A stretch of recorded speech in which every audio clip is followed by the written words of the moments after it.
ഇതിനിടയിൽ ഒരു വമ്പൻ ട്വിസ്റ്റും ഉണ്ടായി. തന്നെ പുറത്തായിട്ടുള്ള 20 പേരിൽ എല്ലാവരും കോമണേഴ്സ് ഒന്നുമല്ല. അതിലിപ്പോൾ ഫോർ എക്സാമ്പിൾ നിങ്ങൾ ജർമ്മൻ വീഡിയോസൊക്കെ ചെയ്യുന്ന മലയാളിയായിട്ടുള്ള സ്റ്റിനിയ ഫിഗറാഡോ, അങ്ങനെ എന്തോണ് ആ പേര് ഇൻസ്റ്റയിൽ. ഇത് ശരിക്കും നമ്മൾ ടിക്കറ്റ് ഫിനാലയിൽ കാണുന്ന പോലത്തെ ടാസ്കുകളാണ്, കുഞ്ഞു കുഞ്ഞു ടാസ്കുകൾ. ബിഗ് ബോസിന്റെ ഭാഗമായിട്ടുള്ള അഗ്നി പരീക്ഷ സ്റ്റാർട്ടായി. അത് പെട്ടെന്നൊരു കൺഫ്യൂഷനൊക്കെ ക്രിയേറ്റ് ചെയ്തു.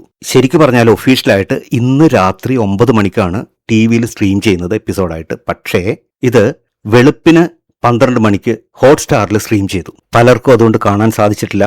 ഇനി 9 മണിവരെ വെയിറ്റ് ചെയ്യേണ്ട കാര്യമില്ല. ഇതുവരെ കാണാൻ സാധിക്കാത്ത ആളുകൾക്ക് ഹോട്ട്സ്റ്റാറിൽ ചെന്ന് കഴിഞ്ഞാൽ അത് എപ്പിസോഡായിട്ട് കിടക്കുന്നുണ്ട്, അവിടെ പോയിട്ട് കാണാൻ പറ്റും. കാര്യമായിട്ടുള്ള മുന്നൊരുക്കങ്ങൾ ഉണ്ടായിരുന്നില്ല എന്ന് പറഞ്ഞല്ലോ, അതുകൊണ്ടാണ് പലർക്കും കാണാൻ സാധിക്കാതിരുന്നത്. കുറച്ച് പ്രൊമോസൊക്കെ വന്നിരുന്നു ഇന്ന് 12 മണിക്ക് എന്നൊക്കെ പറഞ്ഞിട്ട്, പക്ഷെ അതൊന്നും കറക്റ്റായിട്ട് ആളുകൾക്ക് ഫോളോ ചെയ്യാൻ സാധിച്ചില്ല. അതുകൊണ്ട് കാണാനും പറ്റിയില്ല. ഇനി ഇന്ന് തുടങ്ങിയിട്ട് മറക്കാതെ ഫോളോ ചെയ്യുക ടൈമിംഗ് എല്ലാം.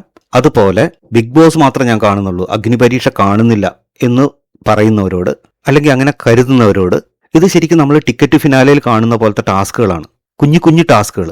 40 പേരുണ്ട്. അവരെ 3 ടീമായിട്ട് തിരിച്ചിട്ടുണ്ട്. 3 ജഡ്ജസ് ആണല്ലോ. ഓരോ ജഡ്ജസിനും ഓരോ ടീം. അതായത് അഖിൽ മാരാർക്ക് ഒരു ടീം, രഞ്ജിനി ഹരിദാസിന് ഒരു ടീം, റിയാസ് സലീമിന് ഒരു ടീം. ഒരു ടീം എന്ന് പറഞ്ഞാൽ അവർ ഇഷ്ടപ്പെട്ട് സെലക്ട് ചെയ്തിട്ടുള്ള ആളുകളാണ് ആ ടീമിലുള്ളത്. അവരിൽ നിന്ന് ഓരോരോ ആളുകളെ ഇവർക്ക് വിന്നറാക്കി വിടാം. ഇൻഫിനിറ്റി ലോക്കറ്റ് കൊടുക്കാം. അങ്ങനെ 3 പേരാണ് ഇന്നത്തെ എപ്പിസോഡിൽ വിന്നറായിരിക്കുന്നത്. 3 ടീമിൽ നിന്നും ഓരോരുത്തർ വീതം. ഈ ടാസ്കുകളുടെ കണ്ടിന്യൂഷൻ ആയിരിക്കും ഇനി എല്ലാ ദിവസവും നടക്കാൻ പോകുന്നത്. ഇതിനിടയിൽ ഒരു വമ്പൻ ട്വിസ്റ്റും ഉണ്ടായി. 40 പേരുള്ള ടീമിനെ ഒറ്റയടിക്ക് 20 പേരെ എലിമിനേറ്റ് ചെയ്ത് 20 പേരെ മാത്രം എടുത്തിട്ടാണ് ഈ ടീമെല്ലാം ബിൽഡ് ചെയ്തത്. അവരിപ്പോഴും പുറത്തിരിക്കുകയാണ്. 40 പേർക്കും കൂടിയിട്ട് ഒരു കോമൺ ടാസ്ക് നടത്തി അതിൽ നിന്ന് 20 പേരെ മാത്രം സെലക്ട് ചെയ്യുകയും 20 പേരെ ഒറ്റയടിക്ക് പുറത്താക്കുകയും ചെയ്തത് വലിയ അനീതിയാണ്. കാരണം ആ ഒരു ടാസ്ക് കൊണ്ടൊന്നും അങ്ങനെ പെട്ടെന്ന് ഡിസൈഡ് ചെയ്യാൻ പറ്റില്ല. ആ 20 പേര് ഇപ്പോൾ പുറത്താണ്. ആദ്യ ദിവസം തന്നെ പുറത്തായിട്ടുള്ള 20 പേരിൽ എല്ലാവരും കോമണേഴ്സ് ഒന്നുമല്ല. അതിലിപ്പോൾ ഫോർ എക്സാമ്പിൾ നിങ്ങൾ ജർമ്മൻ വീഡിയോസൊക്കെ ചെയ്യുന്ന മലയാളിയായിട്ടുള്ള സ്റ്റിനിയ ഫിഗറാഡോ, അങ്ങനെ എന്തോണ് ആ പേര് ഇൻസ്റ്റയിൽ. അതൊന്ന് ചെക്ക് ചെയ്ത് കഴിഞ്ഞാൽ അവരൊക്കെ ഉണ്ട്. അവരൊക്കെ പുറത്തായിരിക്കുകയാണ്. ഫസ്റ്റ് റൗണ്ടിൽ തന്നെ ഒന്നും ചെയ്യാൻ സാധിച്ചില്ല. ഇത്ര ദൂരം വന്നിട്ട് വെക്കേഷൻ വന്നതാണ്, പക്ഷെ എന്നാലും ഇതിലൊക്കെ പങ്കെടുത്ത് അവർക്ക് കുറച്ചും കൂടിയൊക്കെ ചാൻസ് കൊടുക്കണം. ഈ ഫസ്റ്റ് ടാസ്ക് തന്നെ പുറത്തായി പോകുന്നതിനോട് എനിക്ക് വലിയ അഭിപ്രായമില്ല. അങ്ങനെ ചെയ്തിട്ടുണ്ടെങ്കിൽ അത് എന്തായാലും അവർക്ക് ആ ഒരു മൈലേജ് നഷ്ടപ്പെട്ടു.